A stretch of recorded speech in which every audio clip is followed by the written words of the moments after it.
He was the oldest finisher of the Hawaiian Ironman.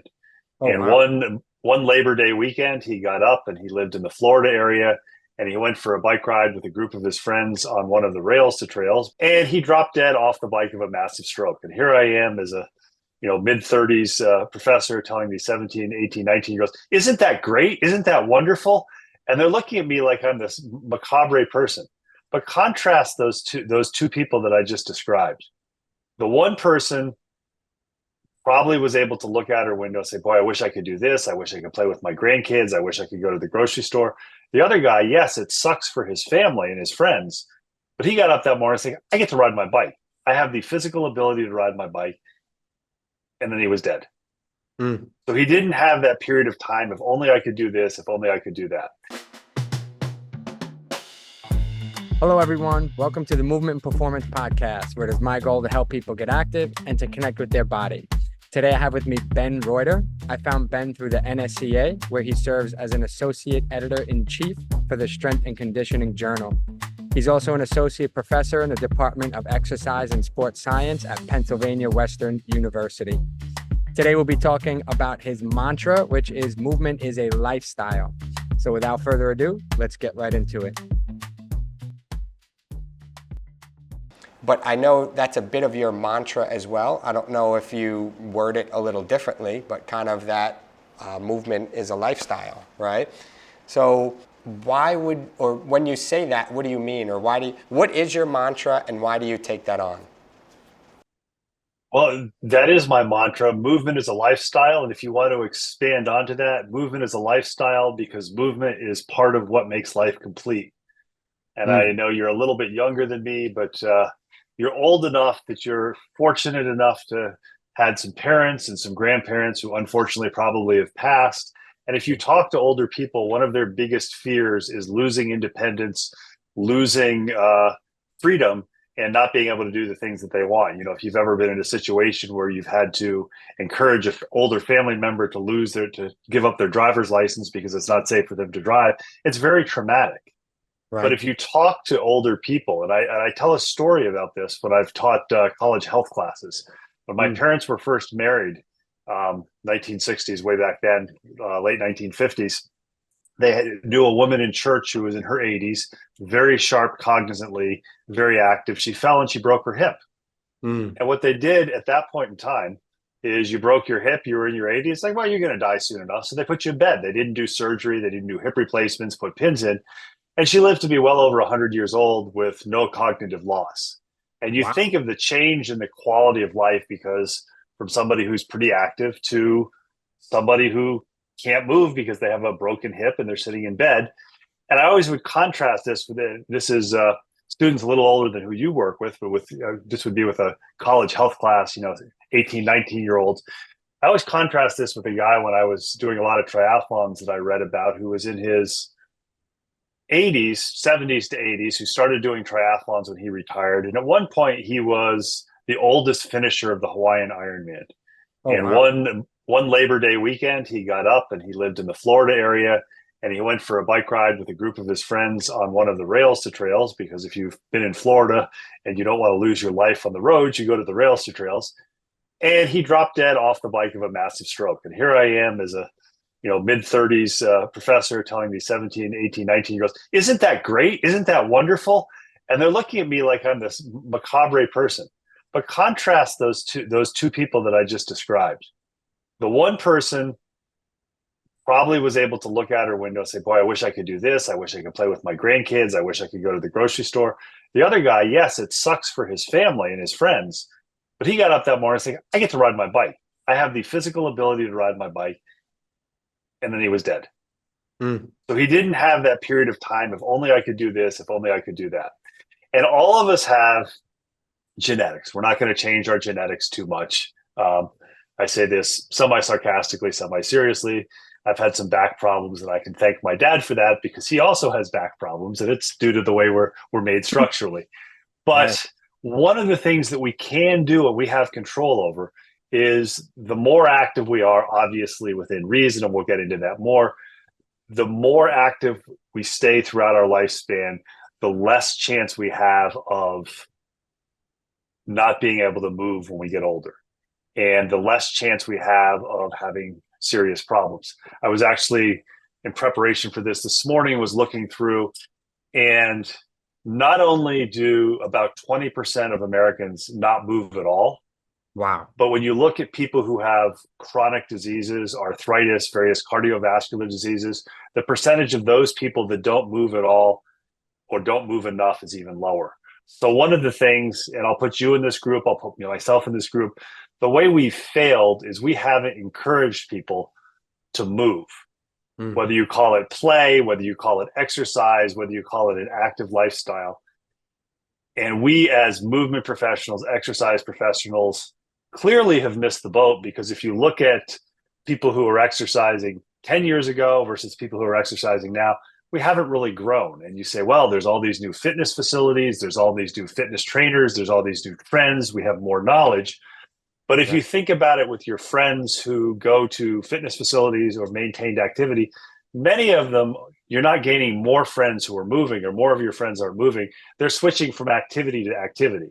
So, for example, as somebody who's really enjoys endurance sports outside, in the late 80s, early 90s, I did marathons, and then I transitioned into triathlons. And I remember when triathlons were big then, and then they kind of faded away and mountain biking got big. And for a while, whitewater kayaking had gotten big. And then they died off. And now triathlons are back. And with women, running is back. So things go cyclically, but very rarely are there a lot of people who are saying, this is the way I'm going to lead my life. I'm going to make sure that not only myself, my loved ones, my kids, I'm going to make that movement is something that's a key part of my life, not something that I do that's convenient.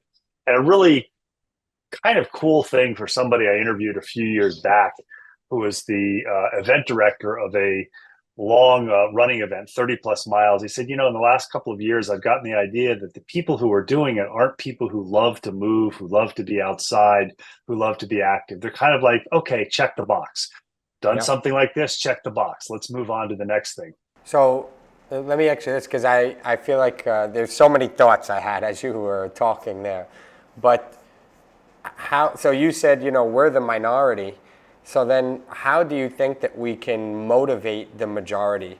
Do you think that people need to incorporate a different approach? Like, I see that you're often on hikes, and you're not in I'm sure you do your exercises in the gym as well, but I don't see many posts of you lifting in the gym and doing all that stuff. Again, not saying lifting is bad. It's not what I'm saying here. I'm just saying I can see that your passion seems to be the outdoors, and the outdoors seems to, and your dog as well, but it seems like that helps you to motivate you to get out there. Like, do you think people can benefit from finding passions or finding movement passions outside of the gym, or taking a playful approach to some of this stuff? Or how could we motivate the masses a bit more? So I remember talking to Sam Callan, who I believe is a USA Ultimate Disc. Sam, I apologize if I got your position wrong.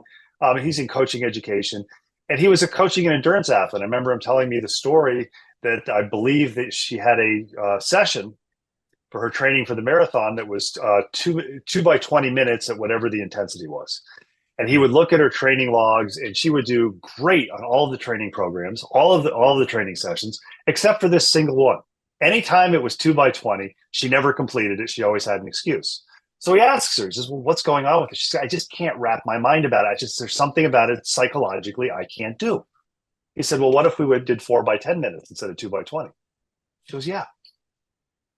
Suddenly, the same result of doing 4 by 10 versus 2 by 20, and she was able to accomplish it. Whether this is something psychologically she couldn't get it, whether it's something, whatever it was, listening to the person saying there's more than one way to skin a cat, or there's more than one way to do it, is important.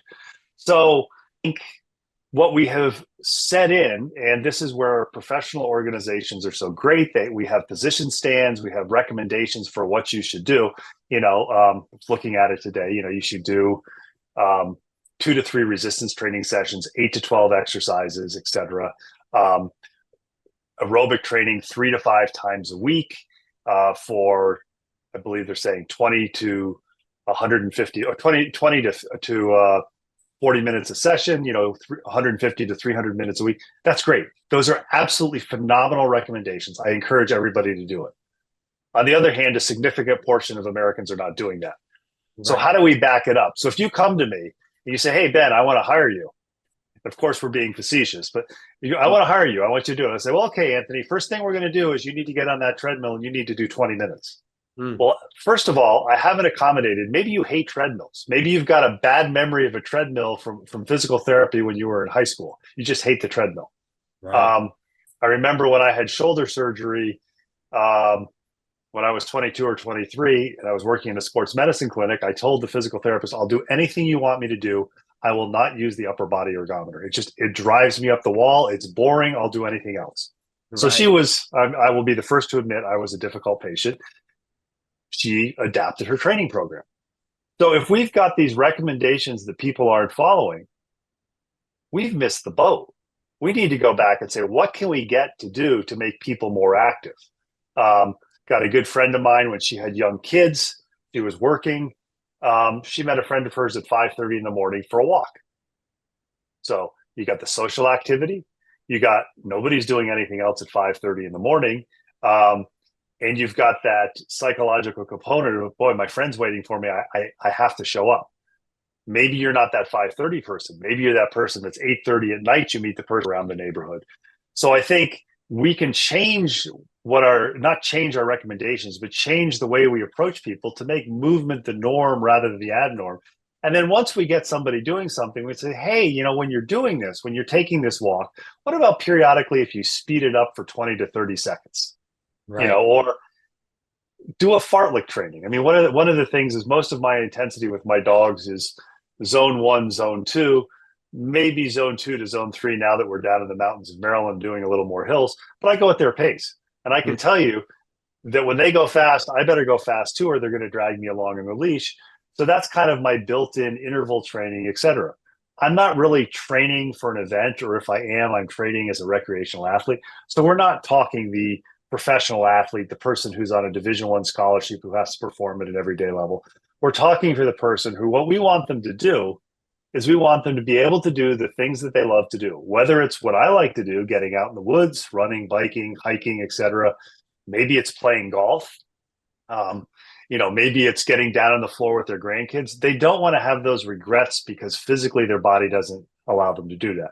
Now, granted, there are certain things that we can't control, genetics. If you have cancer and you develop significant cardiorespiratory problems as a result of radiation or chemo treatment, but we do know that everything in our body or everything that happens to us in life is a stressor. And if we think back to our basic psychology classes, how many times have you had one of your students, your friends, oh, I'm so stressed?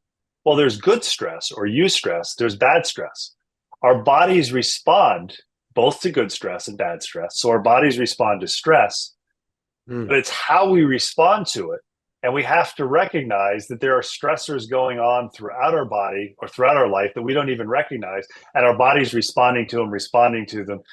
So the more resilient or more robust we are physiologically, psychologically, and movement can help with this, the better we're able to respond to additional stresses. I know COVID is a hot topic, but if you look at, there are minorities, but the people who were most seriously affected when they caught COVID were people who already had significant health problems, or they already had significant stresses on their body. So you add on an additional stress to even make it more simplistic or more. If you think about it, I'm not sure. New York City schools still in school now or no? Are they out? Still in. Yeah. Still in. So the juniors and the seniors, and I remember this because I went to a New York State school. Regents exams are coming up. Oh yeah, exactly. And you might want a Regents scholarship or definitely a Regents diploma. So if you talk to the juniors and the seniors and you say, when are you most likely to be sick? Midterms and finals, especially finals at the end of the fall semester and the end of the spring semester. It's not that the finals make you sick. It's that you've got all these normal everyday stresses, family, boyfriend, girlfriend, sports, other activities that you're doing. And now all of a sudden you dump on this academic stress. Right. People saying, hey, Anthony, you got to do well. Well, your body is saying, hey, I can't handle this, or I need something's going to happen and you get sick. Doesn't mean you can eliminate that, but if you recognize it, maybe you say, okay, I'm getting sick. I know I always get sick of this. What can I do to change that? So I think we can change the way we look at things for people, or recommend things. We can also give people control and recognize, I know that if I wait until 7 o'clock at night to move, I'm not going to move. I'm an early morning mover, but I also recognize other people are not early morning movers.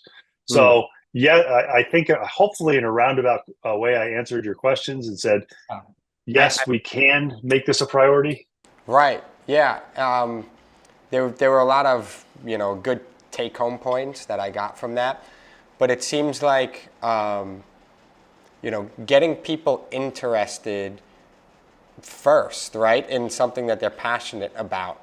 And I don't necessarily care if you're meeting a recommendation at the moment, right? I just need to get you in the door, and then I can modify and change that thing to eventually get you to meet the recommendations, right? And we can build up to it. But it seems like I just need to get you passionate. What do you excited? What's going to get you moving? Don't even think about resistance training. Don't even think about zone 1, zone 2. Don't think about any of those things. Just what's going to get you to move. And now from there, if I have that starting point, I can then build off of that and and grow. But it sounds like connecting them to something that they're excited about is the first step for you. It is, and I mean, one of the things when I do personal training that I talk to my clients, especially if they come to me with pre-existing injuries that they're done with rehab but they're not able to return, is don't look at how you feel today or tomorrow or next week. Compare yourself now versus 3 weeks ago, 3 months ago. Are things better now? Are you feeling better? Are you moving better? Are you sleeping better? Do you find you're more productive? Do you maybe not have that dip in mid-afternoon? Are you more excited about doing something? One of the things that I was unfortunate enough to do a few years back in the middle of my eye problems is I herniated a disc. And this was in the middle of dealing with my dog and dealing with the eye problems. And I did the rehab and immediately went back to the way I was training before I hurt my eye. And I think everybody can guess what happened. I continually got hurt. So I was fortunate enough, there's a great chiropractor, athletic trainer here in the Pittsburgh area, Dr. Pete Thomas, who I came across and interviewed and then went to him. And he had the most valuable piece of information I've ever been given in my life. He said, your problem is you're trying to train like it's 2012. It's 2017. Slow down, go slower, take it easy, and gradually build up. It's like exactly what I would tell my patients. Right. So get somebody excited about it. And your job is, and this is kind of a question you asked a few minutes ago before I started rambling. I don't think when we're talking with adults, we can get more excited about somebody moving than they are. We can help move them. We can help motivate them. We can give them tools.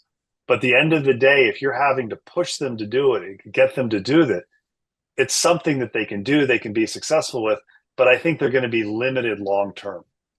I had a client a number of years ago who very active and had some disc problems in his back, was not a surgical candidate, went through rehab and started working with me on a recommendation of somebody. And his goal, what kept him coming, was he wanted to play golf. He wanted to play golf without hurting. And this was, he was retired. He wanted to play golf 4, 5, 6 days a week. And we got him so he could play golf 4, 5, 6 days a week. He did have one, and not because of me. I gave him the tools, but he took the motivation. He said, how do I do this? And I still remember he did have one episode where he fired up his back. He had bent over to look at a doorknob and pulled some muscles in his back. And he's like, yeah, all I did was I bent over and I looked at a doorknob. And he's depressed because he's distraught. And I said, well, what were you doing before then? And he's like, well, I just gotten up. I said, yeah, but you did this on Sunday. What was the couple of days before? Well, I played 36 holes of golf on Thursday, 18 holes of golf on Friday, and 36 holes of golf on Saturday. Right. I said, so you played over almost 100 rounds of golf in 3 days, no back problems, were able to do that. And then you got up on Sunday and you hurt yourself. That's great. It's like, oh, I never thought of it that way. It is. Maybe I should have, played a little bit less or been a little bit more Right. aware. But our job is not only to give people the tools to meet them where they're at, but also to be for lack of a better term, the voice of reason. Because psychologically, when we're thinking of ourselves, we think we're different.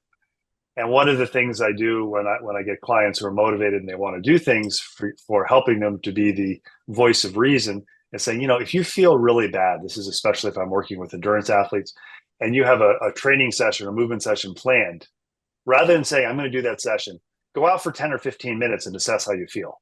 If you feel good during that 10 or 15 minutes, keep going. If you don't feel good, shut it down for the day, come home, you know, eat right, drink proper fluids, and recover for the next day. Because thinking back to what I said a few minutes ago, it's not what you're doing yesterday, today, and tomorrow. It's, am I doing better? Am I feeling better? Am I performing better, whether it's professionally or if you're a little more competitive as an amateur athlete than I was 3 weeks ago or 3 months ago? So I have this idea, and I'm curious your thought on it. Kind of touched a little bit on what we were saying before about finding like a motivation or a passion. But I'm thinking of almost doing something like exercise dating, right? You think about when somebody, because some people don't know what their passion is. They're not sure. They don't know what they want to move in. They don't know what they're excited to do. And you think about it like you're finding a match with a partner. You're looking for a good match, and I don't know if I'm contemplating how I would do this, whether it's through survey form or maybe like some type of event where people come out and it's almost like booths all around, or I don't know how, but some form of like exercise dating to help people to realize that you can explore this stuff until you connect with something, and it might take a couple of tries before you get it right. And I'm just curious your idea. I think that's a phenomenal idea because, especially with today, with the emphasis on youth sports, is if you're not good, you're not going to be able to play. And of course, I'm overgeneralizing, but it's not at all unusual for kids to start out in whatever your sport is, and you hit 8 or 9 years old, and if you're not good enough to make that travel team, you're kind of shoved off to the side. Right. Or you're 8 or 9 years old, and it's like, oh, you're pretty good at soccer, you're pretty good at basketball. Pick one of those sports. Specialize in one of those sports. At 8 or 9 years old, it's like, when I was 7 years old, I was the best soccer player in my area by far. Now, that is only because I was rather large for a kid. I was pretty tall. I was pretty athletic.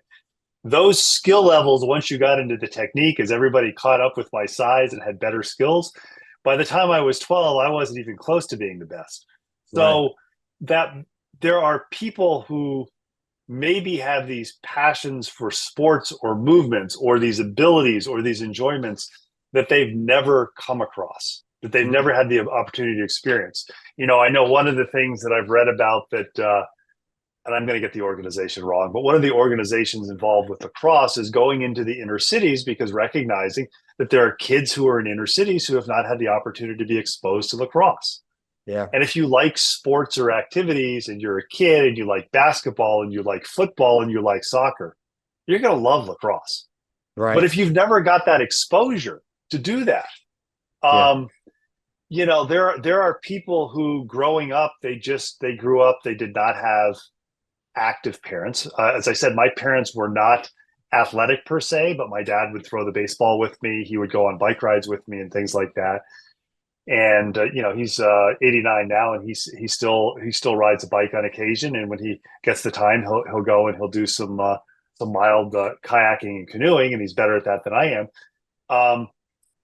But I think the idea of exercise dating, or rather than exercise, calling it movement dating, we're giving people the opportunity to try different things. And we have to think about it. It's not just you encouraging this husband or wife or boyfriend and girlfriend to do this. Every person that you change or you make the adaptation to, or you encourage them, or they find this, they have the potential to reach other people. And if they have children, they're changing generations. So do you think that people could benefit when I think about some of the buckets and some of the components that people have to preserve, right? So we'll just take aerobic activity, and you might be able to, break that up into categories too. But do you think people can benefit? The question I put was like, for example, going on a hike versus being on the treadmill in the gym. But whether it's line dance, or whether it's any other activity, ultimate frisbee, I love to play. Do you think that people can benefit from tackling some of the components of fitness outside, or with some of these activities as opposed to just in the gym? Absolutely. I mean, to piggyback on what you said a few minutes ago, you know, first of all, if we could just get people moving more, then you can start meeting and saying, okay, you want to do this many minutes. But having never played ultimate frisbee or having watched it, absolutely, I can imagine if we stuck a heart rate monitor on you and tracked your heart rate over the course of an ultimate frisbee match, you're getting a significant aerobic benefit. I suspect there's some research studies out there. If you have the good fortune as a golfer to be able to walk the course, which I know you can at some smaller courses you play early in the morning, either carrying your clubs or pushing or pulling your clubs in a cart, that can be, especially if it's a hilly course, that's a low intensity aerobic activity. If you're somebody who decides what you're going to do over the course of a couple of weekends is you're going to landscape your backyard and you're going to put in a tiered garden, you're going to do this and this, absolutely. As I mentioned a few minutes ago, as somebody who grew up working on dairy farms and working construction, I can pretty safely tell you before fall soccer, I didn't do a whole lot of aerobic training in the summer. Quite honestly, because after working 8 or 9 hours doing some sort of physical labor, I wasn't going to go out and run. Right. And I never suffered aerobically. Great story with that, where you could do things. When I was in grad school, I was a research helper for a research study that was looking at why forestry workers in southern Alabama wouldn't wear safety protection. Helmet with a face shield, earmuffs, Kevlar vest, and Kevlar chaps. So the U.S. Forestry Service wanted to know why people wouldn't wear those in the middle of summer in Alabama. Well, obviously it's because they're hot and uncomfortable, but we were able to give them physiological reasons. But I spent 4 or 5 months in a heat chamber. So I was collecting data on people sitting in a heat chamber, high temperature, high humidity, or higher temperature and low humidity. And I remember going down and doing a triathlon in Florida, which was significantly warmer, and all of my friends going, God, it's really hot. It's really humid. It's horrible. I'm like, well, it doesn't feel that bad. Right. Unconsciously, I'd acclimated myself. Oh, wow. So you look at some of these people who are doing, heavy physical labor, for example, or somebody who just recreationally walks, and then you get them on a treadmill. It's like, well, wow, they're very aerobically fit. So I'm not saying for everybody, yes, but I think in a lot of instances, yes, it can. And if you've got somebody who they're not going to go to the gym, or maybe financially they can't afford the gym, but they can walk at their local park, or they can do something, then absolutely. I think anything we can do, first, to meet people where they're at, and second, to encourage them and not say, oh, you're not going to the gym, and you're not doing what you're supposed to do. So really avoid the intention to shame them if they're not doing something that we would necessarily do or promote. And that's why when I make my comments about yoga, I always am careful to say, this is my personal feeling about my enjoyment. I think it has wonderful benefits. Right. And it builds in well when I say that, because it's like, not for me, but if it's for you, I'm absolutely a huge fan of it. Right. Which goes back to the matching piece, right? Everybody shouldn't date everybody. That's the point of dating, Mm-hmm. But and actually, to build on that with you, you mentioned I probably spend time in the gym.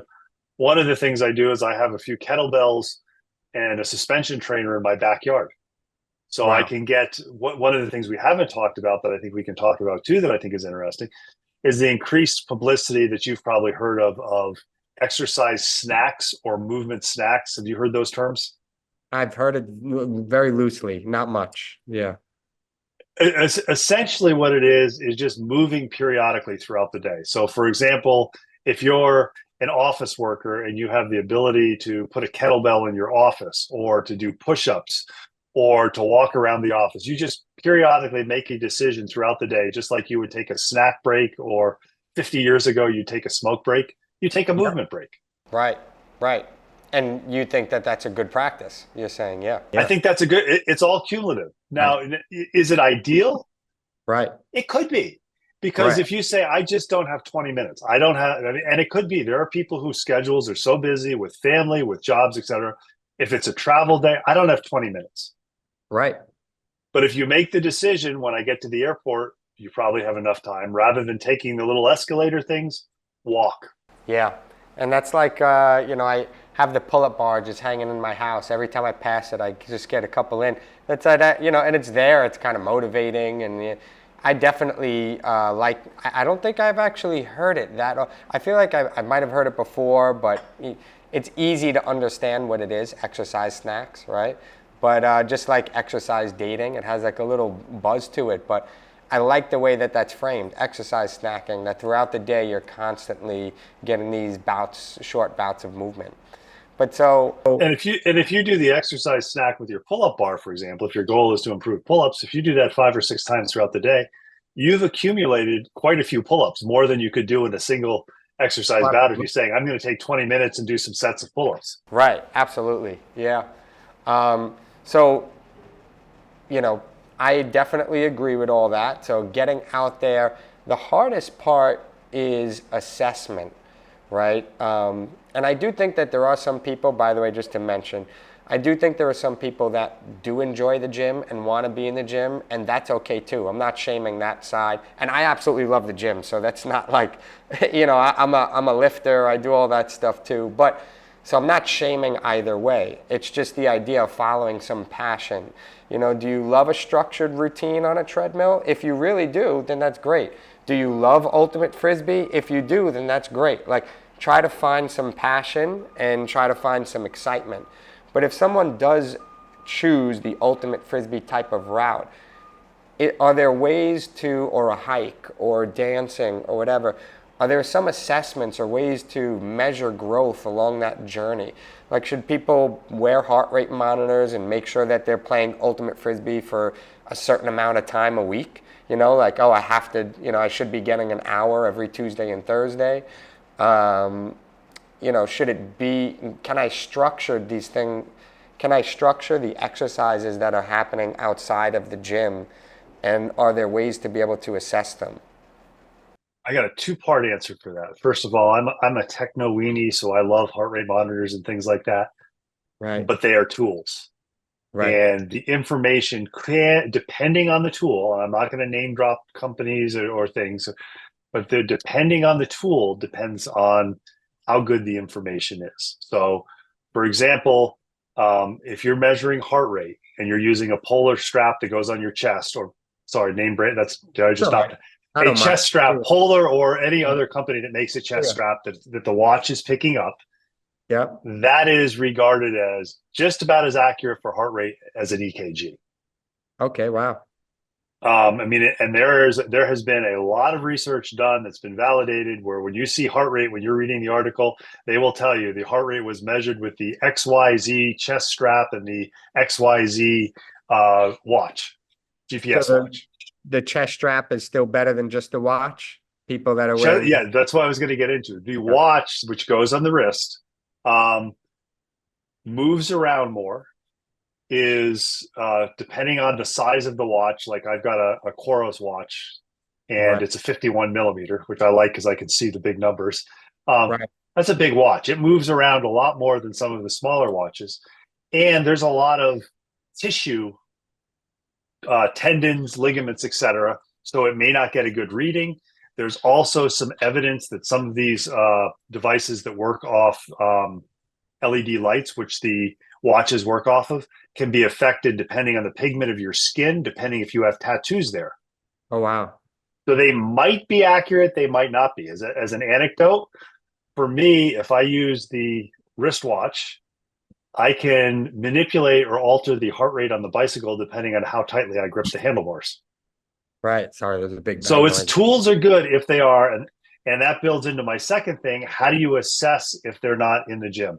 I think especially as you age, whether it's in the gym or you've acquired your own devices, pull-up bars, suspension trainers, a selection of dumbbells, kettlebells, etc. You need to be doing some sort of resistance training other than the activity, because we know you're going to develop muscle imbalances just through life. You're going to develop movement impairments just throughout life. So either the gym on a regular basis or something that you do in your routine in your home or your office. The second thing along that is I am a huge fan for people who are, and I do not mean this in a negative way, and I would define myself as this, but a movement moron, somebody who just doesn't have good movement skills. You probably know somebody that you pretty much know if you tell them to walk up the stairs, there's a 50% chance they're going to trip. Right. They're not good motor skills. You wish you'd had them back when they were in grade school to do some of those elementary things. So we can improve that.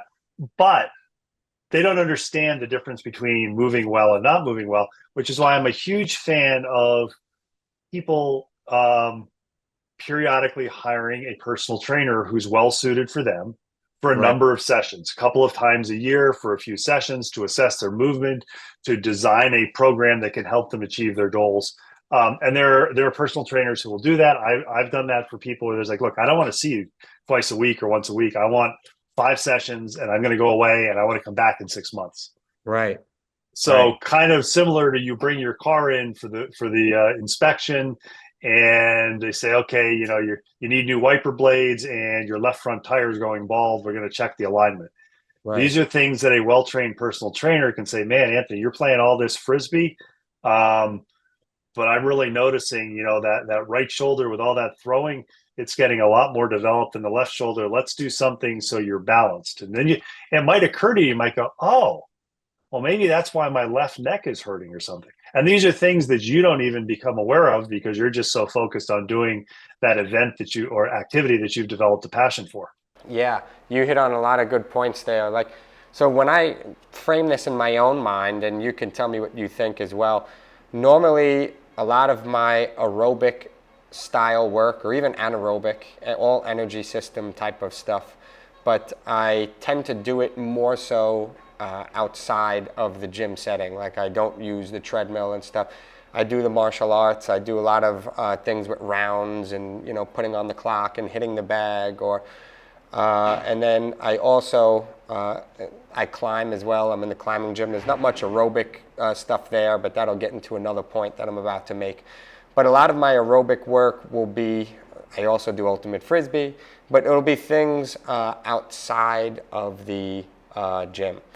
I wholeheartedly believe in the benefits of lifting for preserving muscle. So I do resistance training as well. That is in the gym and a little more structured there. And then when I'm thinking injury prevention and balancing myself out. So as a martial artist, I tend to do a lot of things on the right side. So at what point am I getting some of that left? Or certain movements, So in my mind, when I'm in the gym, I'm thinking my resistance training, I'm thinking of getting in some, maybe motor skill work to maybe correct some imbalances, and that's still going to be, my physiology as well, right? Because if my right side is more developed, so it could have more muscle mass there as well. But so I'm thinking about balancing my body out. And then I'm trying to get a good amount of my aerobic work outside. And I try to structure it a little bit, whether it's wearing my heart rate or how many times a week do I do it? How intense do I go? Do I go to the martial arts school 3 days a week? Am I there for an hour? Sometimes I can't always control what's happening in the class if someone else is teaching it. So I can't always control how intense this is. But I can control about how many days a week I'm there and about how long I'm in that experience and moving. And I get some measurements, along the way. But that's kind of generally how I structure a lot of my training. And I'm curious, and that's what I recommend for a lot of people. But what are your thoughts on that? I think, first of all, I think it's great because you're doing things that you enjoy doing. Right. And it seems from what you've described with the ultimate Frisbee and the climbing and the martial arts that you're somebody who likes to move with other people. So you've recognized that. I thought you were going to say who has ADHD because I'm doing way too much. No, No, so who I'm likes kidding. to move with other people. So Right, you right, know, if you've made arrangements to go climbing with somebody, there's that psychological aspect. Even if you're like, "Yeah, I just want to sit at home and watch TV and eat French fries. So and so is waiting for me. right. So that's you know you're old enough that you've recognized that. Um, you know, the recognition of and this is where you have the ability because of your education to recognize, you know, I do more things on my right side, whereas the typical martial artist needs that professional, whether it's a knowledgeable coach in the martial arts who says, hey, you know, we need to do something to balance out the other side of the movement in the other direction, or they're doing what I suggested is they're periodically using a personal trainer or a physical therapist for an assessment, periodic assessment to see how things change so they can recognize and give them the tools to do this. Um, Personally, I'm with you. I'm a huge fan of maximizing my movement activities outside as opposed to inside because I think there are untold benefits of being outside that you don't get inside. Um, just starting with being in the air, you know, the fresh air, the forest bathing, um, the opportunity for to experience nature or something differently. So I'm a huge fan of that. That we can drop down that rabbit hole. And I think the key thing that you've also said throughout that is you've figured out a variety of things that you enjoy doing. Mm, So if for some reason you get some sort of an injury, which injuries are inevitable, they're going to happen. It just depends on how severe they are and whether they're because we did something stupid or just it happens. right. Um, but you've set yourself up with enough movement activities that if you're not able to do one because you're injured or maybe the climbing gym closes down, you still have other activities that you enjoy doing and you've set up that you're able to do. And I think that's phenomenal. You know, Mm, too often this is especially you see people who enter the running world. It's like, I'm a runner. You know, I do 5Ks, I do 10Ks, I do 2 marathons a year. And then if you've ever worked with or interacted with an injured runner, they're completely lost because that's all they've done is they've run, run, run. I don't need to lift. My body gets enough work. Well, what about riding a bike? I don't like to ride a bike. What about I don't like. So, and I'm stereotyping runners, but I'm sure you've also known enough runners who are like that. CrossFit, picking whatever the sport or activity is, and by having a multitude of activities, if one of them falls through your fault or else's fault, you still have other activities that you can do. I think you've benefited yourself with the outdoor activities is you've put yourself more in control as opposed to if the particular business says, hey, we're closing down or hey, we're not open at the hours that's convenient for you.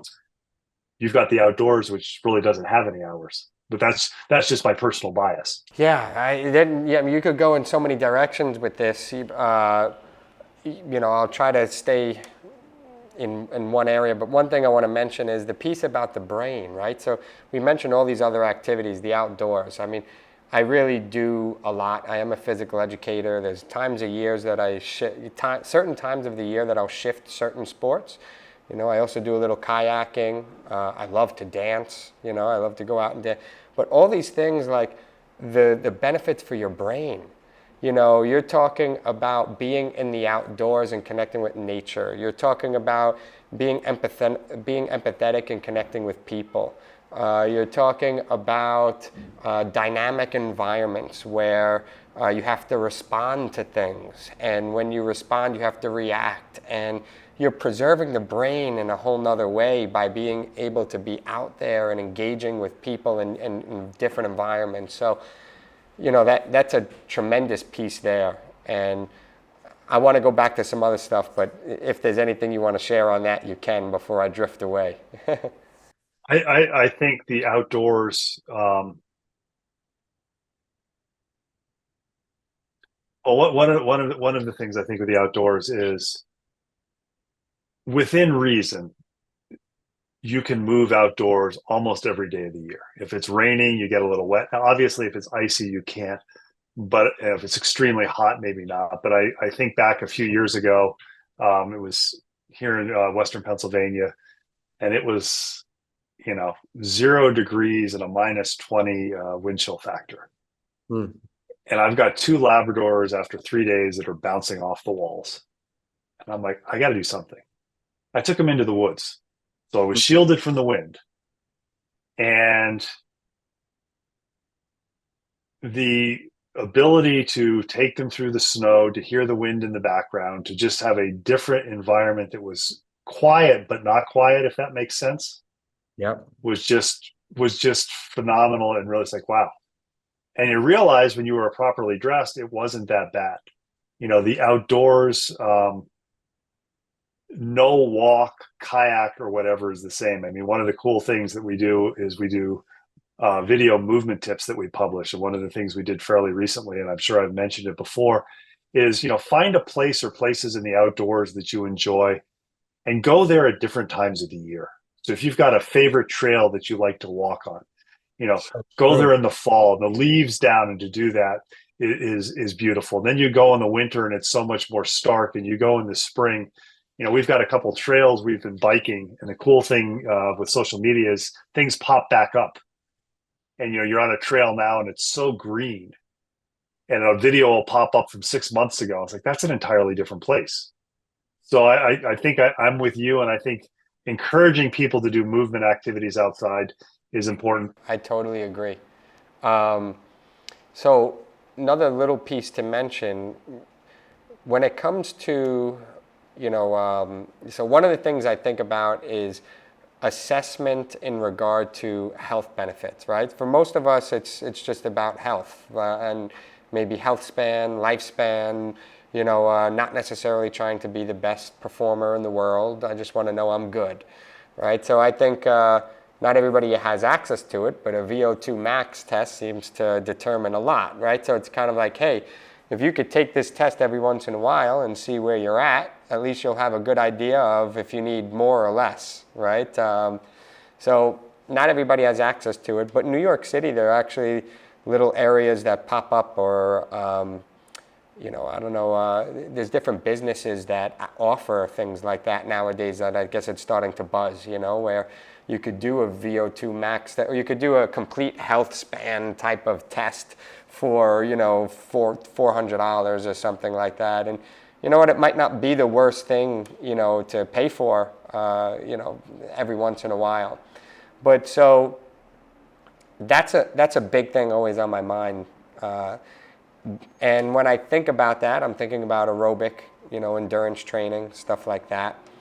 And I often divide it in my mind as high intensity and then long, slow distance type of training. And I'm curious, do you differentiate that in your training protocol? Like, so if you're, let's say someone does go out and they're going on a hike, or they are going out dancing, or they are going to play ultimate frisbee, should there be moments where they're hitting like high intensity, I guess interval type of stuff, and then moments where it's long, slow, long distance type of training? Should they differentiate their aerobic training in that fashion? Yes. Before I answer that, I want to comment also on your comment on the VO2.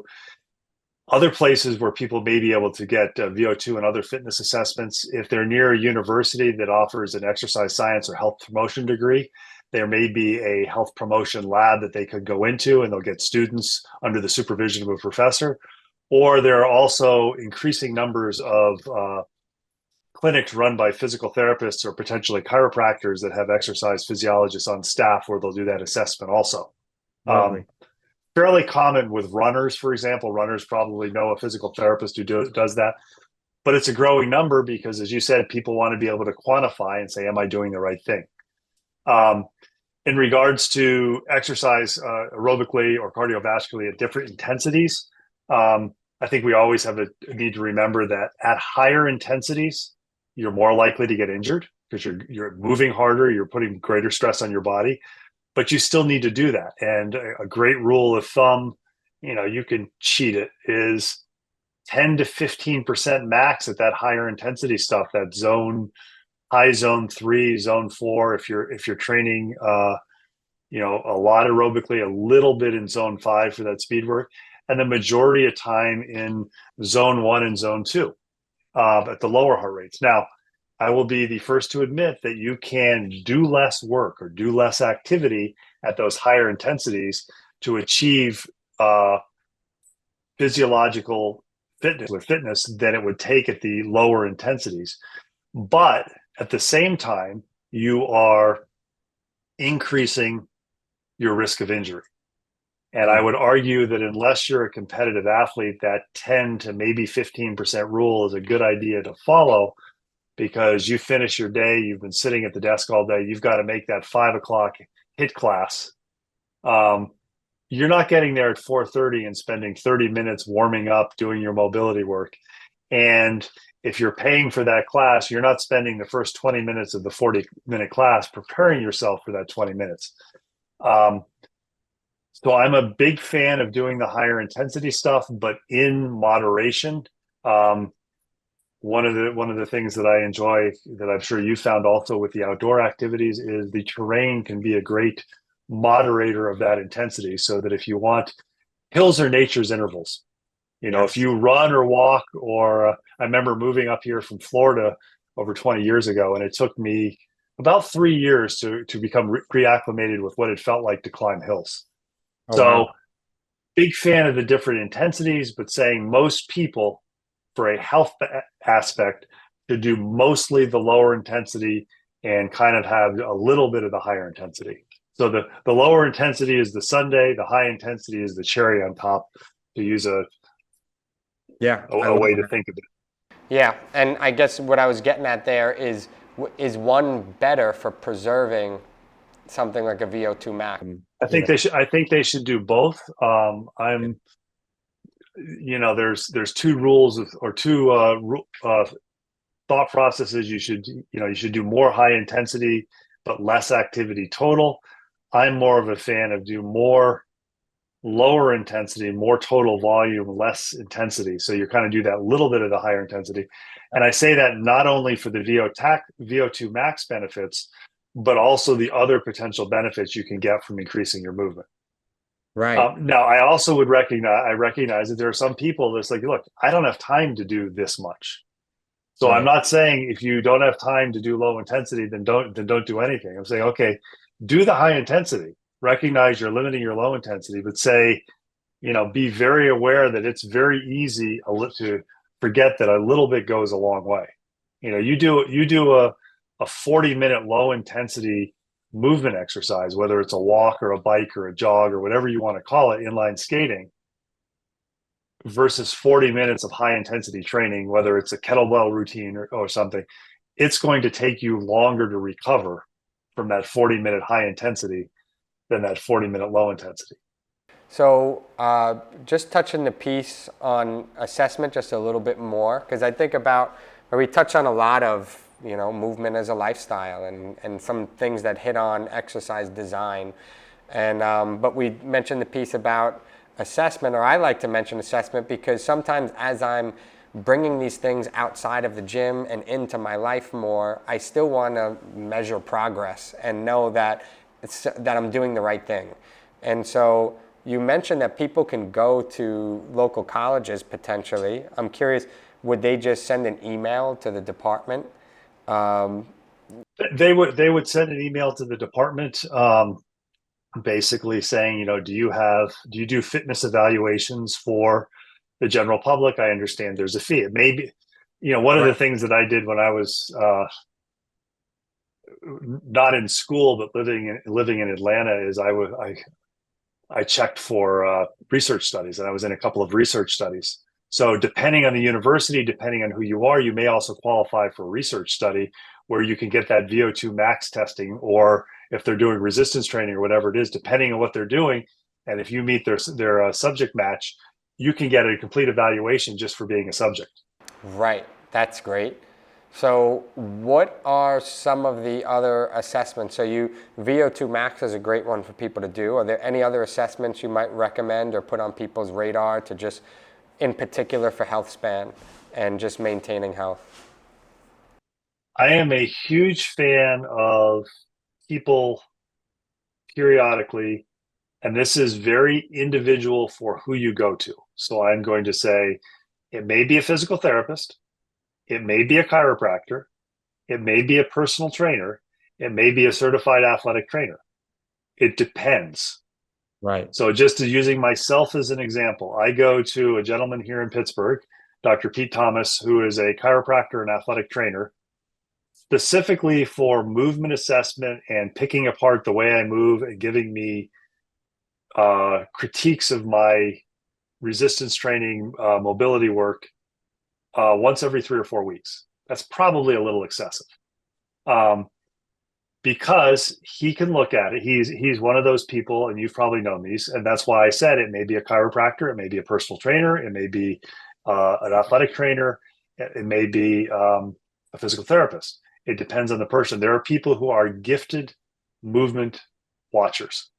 So they just look at, I've had a rolfer in the past who is the same way. They are very good at assessing how people move.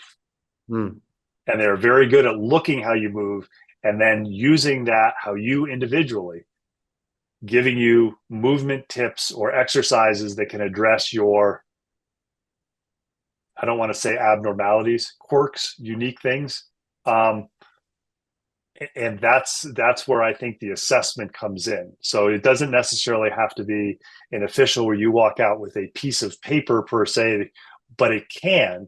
And if you go periodically every couple of months, or I know the American Physical Therapy Association would like to see people do health checks once a year with physical therapists, but where you go and somebody looks at and they take measurements and they're able to say, Anthony, last year when you were here, your internal rotation on your right shoulder was this, it's a lot less this year. What's going on? And then when you say, well, I hurt my back, because we are a kinetic chain, and recognizing that we each have our unique movement quirks, and somebody who can assess them on a regular basis, not just as a single static time period, but over time to see how you change. Because the way you're moving now is different from the way you moved 3 years ago. And you may be going, boy, I don't understand why I can't do those climbs that I did 2 summers ago. Well, do you have the assessment data that a professional has taken periodically maybe being every 3 months, every 6 months, every year? And as I said, admittedly, I'm a little bit anal because I want to learn more, and that's why I go every 3 to 4 weeks. To me, it's kind of... Give me 1 second. I'm so sorry. I just want to check on something on the door. Someone was knocking. Yeah, so sorry. I got someone else is coming in this space in just a minute. No worries. So we're actually going to have to wrap it up. I hate to cut you off mid-day. He was just knocking. That's why I was checking. I get so... Sorry to cut us off with that. I actually, the final questions were pretty much all about just, some insights that you have maybe from your research, from your podcast. And you know what? I think people have to tune into your research, your podcast, books, all that stuff. They're going to have to tune in to figure that out. But that sounds fine. I think we'll also have to get another day going, because I feel like I could talk to you for a long time here. But do you have any? I'm always willing to talk about movement. So, any closing words for today? We have 1 last minute before they come in. I would just encourage people to basically understand that you've got lifespan and health span. Lifespan's how long you live. Health span is your quality of life, and movement and being a regular mover can enhance the quality of your life and your health span. So don't be afraid to change or adapt your life to make movement part of your lifestyle. Awesome. Thank you so much for today. I hate to cut it short on us. Oh, thank you. But I actually like the cliffhanger a bit, because again, it'll be some encouragement to get you on another day.